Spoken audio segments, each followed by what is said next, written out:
encourage her.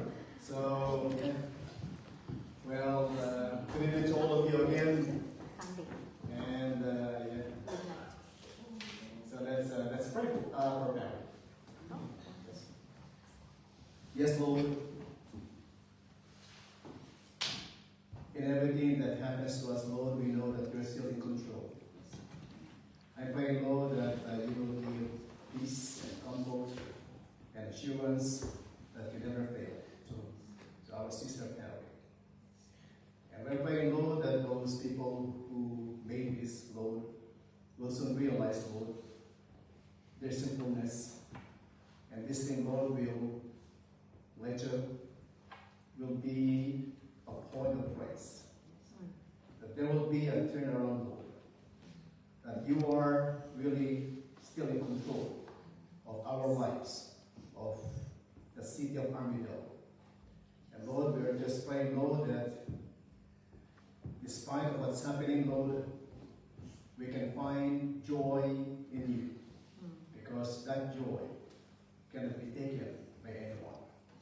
Thank you, Lord, for the assurance that you are still with us. In Christ's name. Amen. Amen. Wow. So it's good that Harvey did not get up. Maybe it will become a bigger problem. Yes. Because, and that's what the Pope said. That's just right. right. Because Harvey would throw Yes. out. No, that's right. And I also had my phone and I'm sleeping with it. So, well, you know, this life is full of battles. Some battles are visible, sickness, like that, financial struggles, broken relationships. Others are invisible, like doubt, discouragement, and some voices in our minds that whisper, you are not good enough. You can't do it. Give up. And here's the truth, brothers and sisters, that in our walk in this life, okay, we can experience all this discouragement. So, everyone needs what? Encouragement. Amen? Everyone needs encouragement. And as we can see that in the Bible itself, those heroes of faith, named Moses, Elijah, David, Paul, each of them faced some discouragement. And God sent people, the Spirit, and even food to really encourage them to continue in this world. So, thank you very much. Okay. So, beautiful picture, right? You look encouraged, every one of you. You look happy. Very good. So, well, the first one that we taught last week was about encounter with God. Okay. The first step in our spiritual journey is to really encounter God. Because Christianity is not simply joining a church like this. It's not simply doing rituals or ceremonies, but this Christianity is a personal encounter with Jesus. Amen. That our encounter should be one, personal. That there is, or there was a time in our life that we were so sure that God touched our heart. That we encountered God Himself. That we encountered Jesus. So do you have that kind of experience in your life? That you personally know that you have that kind of encounter. That somehow God spoke to you and you believe it. And you received the message of Jesus and accepted Him into your life as your Savior and King. Amen? Encounter. And it is not only personal, it is transformative. You can know that you really encountered God when you see changes in your life. That before your life was different, but now it's very, very new. Have you experienced that? Have you already experienced that kind of encounter with God? If not, maybe you are not yet you have not yet encountered God. But the invitation is still open. We encounter God when we know about Jesus Christ. When we know for sure and we understand that He is the way, the truth, and the life. That He becomes personal to us. He changes us. And this change is not a one-day experience, but it is ongoing. That you are desiring to become more and more like Jesus. You are hungry for His Word. And you are longing for His fellowship. If you have experienced that, so you have encountered God. And usually, those who encounter Jesus, they follow Jesus in water baptism. Because, in the Philippines, we grew up in a Catholic nation. Of course, okay, we were under Spain for more than 300 years. How many years? Maybe from our historians here, about 350. About 350 years. So we were under the influence of Roman Catholicism, and it's natural for Filipinos to really know God. Okay, it's natural for us. We know a lot of Bible stories. Okay, but the turning point in our country, okay, talking about my country, the turning point, if somebody who has professed that he understood the gospel, if he would undergo this water baptism in a new way. Because it means that he really understood it, and it is the biggest thing among our family members. If a family member of us heard that, you got baptized into Christianity, wow, it's pretty serious. I don't know about in Australia, but during the time of the Lord Jesus Christ, they were also baptized in the name of Jesus Christ.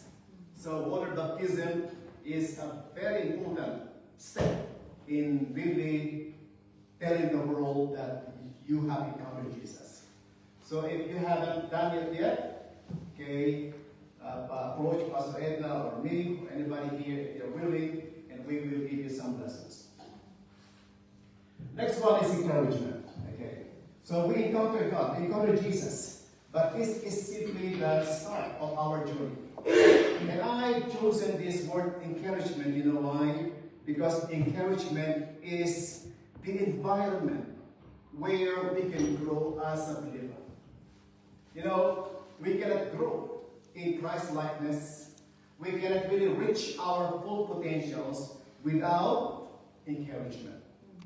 Without encouragement, I think every one of us would have already given up. Personally, I remember that day. I was so down. I think that was the lowest point of my Christian life. And I made this call to my pastor. I told him, Pastor, that I was really foolish. I put it up, and I think it's over for me. I was at the point of giving up. And then his words really changed everything. And he said, yes, Rick, okay, yeah, you're right, you blew it up, but that's not the end. You can still strengthen what remains. That's amazing, eh? Strengthen what remains. So I think for all of us, we have blown up many things in our lives. We have made some stupid decisions, but be encouraged. We can strengthen what remains. And because of his words, I was awakened from my depression and slumber and realized, wow, God has still planned for me. It's not over yet. And 30 years, 35, 40 years, okay, from that event, I'm still here, serving the Lord. because of that encouraging word. Amen? We need encouragement. Every one of us.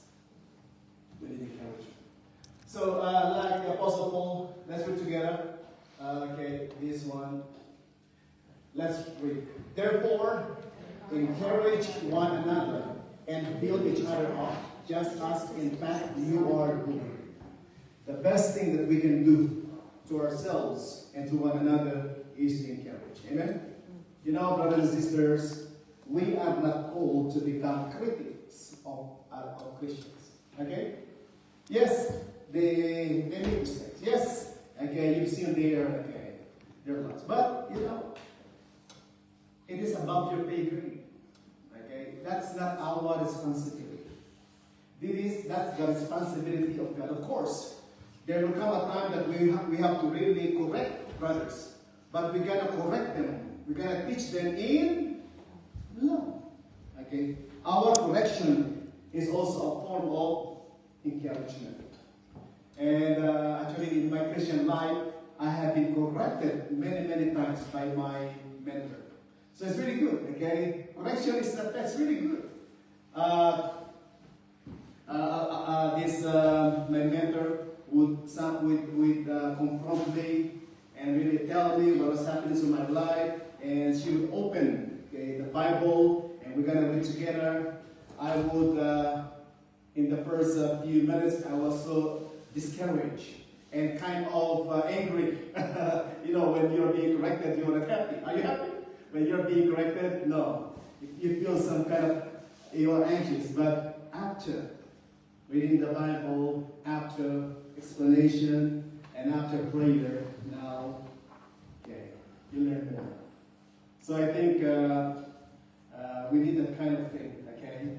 That we are open to one another, okay? To correct, to encourage, so that everyone will really become into the likeness of Christ. And that's our goal. That's our goal. That's the goal of Jesus Christ, okay? That we encourage one another to grow closer in the walk with God. That we are going to point them more and more to Jesus Christ. Okay, that's our encouragement. It's coming alongside others to strengthen their hearts with God's presence, His promise, and the hope of seeing Christ face to face. Very important. And here, why it's important? It strengthens faith in trials. Amen? Amen. Builds the community of believers, reflects Christ and His Spirit, and passes on courage for God's mission. We need encouragement. Without encouragement, we cannot do all these things. We cannot do it. And it's important to the community. To the church, it's very important. To the community, it's also very important. You know, in Australia, 1 out of 5 will suffer some form of mental illness or anxiety. Actually, it's a big thing now, I think, in Australia, these mental health issues. For those of us who are in the mental care services, we know that. And the government has allocated a lot of funding for this problem. But you know, Christianity has the most wonderful message to the community. Because what do they need? Okay? Because they don't have any kind of purpose in their lives. But Christianity, in Jesus Christ, we have found our purpose. And there is no love, there is no acceptance. Okay? People are confused about their identity. Okay? In themselves, they don't know who they are anymore. But in Jesus Christ, the message of Jesus Christ is very clear that if you believe in Him, you become children of God. Okay. We have our purpose, we have our image, and of course, we have our ethics in Jesus Christ. It's very clear. And definitely our destiny. People outside don't know where are they going after they breathe their lust. But Christianity offers the destiny of heaven, of being with God forever. So our community needs it. Our family needs encouragement. Amen? some children here. But in what environment were you raised as children? You know, when you were raised in a family that always, reprimanded you, it caused some emotional brokenness inside of you. So usually, the Filipino people, we are usually timid. I don't know, but maybe my generation. But usually, the children are kind of shy. Because when we were raised in an environment where we could not speak up. When adults were talking, children could not say anything. Oh, no. Okay, don't meddle. Okay. And I don't know, but a lot of, maybe most of the families don't really encourage children. They grew up in a very hostile environment, always shouting, "You're not too good." Okay. There's no love. Okay. I don't know, maybe it's different now. But even maybe among spouses, okay, do we encourage one another? Okay, that we encourage one another. We speak life to one another. And there is a study that if spouses, couples encourage one another, okay, there is 31% of less probability that they would divorce. So it's really good, encouraging one another. And of course, for those people who are marginalized, those people who don't have voices in the society, the migrant workers, the strangers, the poor, those people on the sides of our community, those people who feel weak and voiceless. Okay. And the Lord Jesus Christ reminded us that we have to visit the prisoners. We have to visit the widows, okay, and those people who are marginalized. Very important encouragement. And we could say that encouragement strengthens our faith, amen, our unity and perseverance in Christ. In our community, if we have encouragement, it builds trust, resilience, and a spirit of cooperation.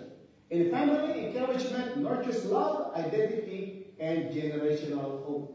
And of course, for those people who are voiceless, we give them voice and inspire hope for a better future. Very important. Very important. May I ask you personally, without encouragement, where are you now? Where do you think you should be in your faith without encouragement?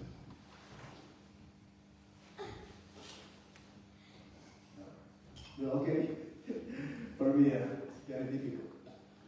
So, I think we have to practice this encouragement. Well, before you can give encouragement, of course, we have to receive. Okay? We receive encouragement, first of all, from the Holy Spirit. Amen? Because He is called the encourager. And He, in Greek, is called the Paraclete. Okay? He is the comforter. Okay? He gives us hope and comfort when we are really at our lowest. Have you experienced the Spirit's work in your life? That during the time of your, saddest time, you could feel His presence embracing you. Usually, people are amazed with Christians who have been walking with the Spirit, who are really faithful to the Lord, even though they suffered huge loss. A member of the family died, they lost their business, or something happened really bad, but they could still say, "It is well with my soul." There's still hope in their faces, and they're just surprised because we know that the Holy Spirit gives them this comfort. He is really present in our lowest situation. And of course, the scripture. The scripture gives us encouragement when we really believe the promises of God for us. Amen. When the scripture says, I will never leave you nor forsake you. That's a good encouragement. Amen. That in James, rejoice in trials. Okay. Rejoice. And again I say rejoice. Because we know that all these trials will be for our good. It will build perseverance in us. And even at the time of death, we have encouragement because we know for sure that those who believe in Jesus Christ, even though that we die, we will rise up with Him. And of course, our greatest encouragement is really when we see Jesus Christ face to face. That there will be, the Lord will wipe away their tears. And that's also the last encouragement in the Bible. So, to be reminded that the end of everything will be for our victory. Okay. That at the end of this world's history and story, we will be with Jesus Christ. That's, for me, that's the greatest encouragement. And of course, in our church also, we need encouragement in the church. Amen? Amen. So can we say, okay, my tongue, okay, or my mouth, my words, can we say that? My words will become the channel of life. My mouth will become a channel of life and not death. You know, because it's very important, okay? Our words could either build up or tear down people. It's really powerful, okay? It's really powerful. Even though words are only words, but it really kills joy. It really kills relationship. But because we are children of God, we gotta use our tongue to give life, to give hope and encouragement to people. Amen? So, encouragement, of course, happens by words. Amen? Do you remember maybe David? And who is David's friend? Jonathan. Okay. Jonathan. When David was being hunted down by Saul, okay, and of course it was at that time, Jonathan encouraged him with words. As in Proverbs 12:25, anxiety weighs down the heart, but a kind word cheers it up. Amen?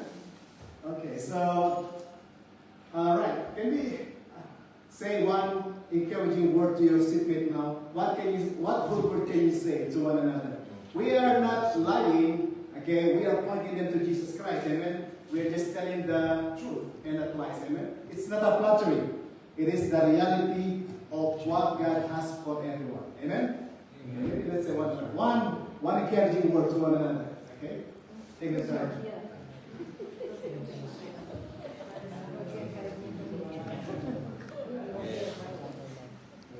Actually, I'm really encouraged by all of you, okay? Whenever I come here and you faithfully come to listen to God's word, it's very encouraging. Well, not only with words, but also with action. Alright?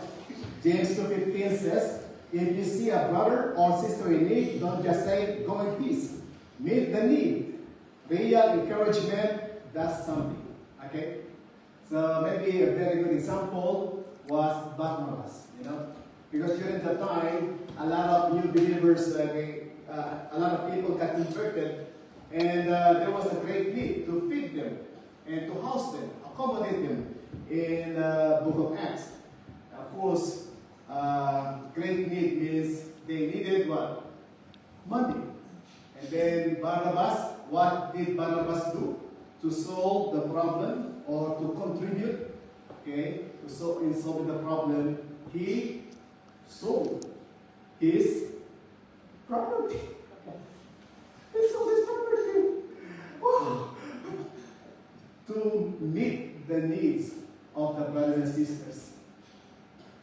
Just amazing.